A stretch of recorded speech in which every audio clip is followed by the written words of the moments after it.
Sindh high court ने दुआ Zahra बाजियाबी case में आईजी सिंध कामरान फजल को ओहदे से हटाने का हुक्म दे दिया। एस्टैब्लिशमेंट डिवीजन को आईजी का चार्ज किसी अहल अफसर को देने की हिदायत की गई।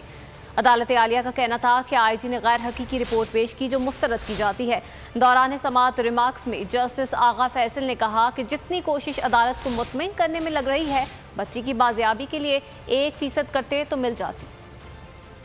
सिंध हाई कोर्ट का बड़ा फैसला, आईजी सिंध कामरान फजल को काम से रोक दिया।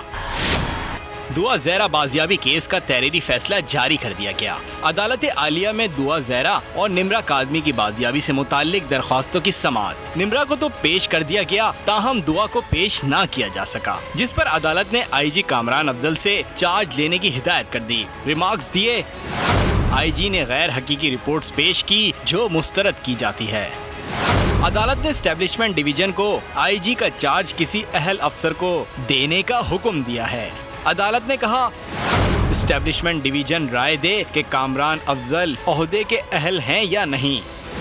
हम बेहतर समझते हैं कि इस मसले को इंतजामिया पर छोड़ दें। दौरान समाअत जस्टिस आगा फैसल ने रिमार्क्स दिए कि ये हमारा कोई जाती मसला नहीं, एक बच्ची लापता है। जितनी कोशिश अदालत को मुतमईन करने में लग रही है, बच्ची की बाजियाबी के लिए 1% करते तो मिल जाती। जस्टिस इकबाल ने रिमार्क्स में कहा, क्या सूबे की पुलिस इतनी नाअहल हो चुकी है? अदालत 21 दिन से अहकाम जारी कर रही है। सब्सक्राइब करें और बेल दबाएं ताकि कोई खबर रह न जाए।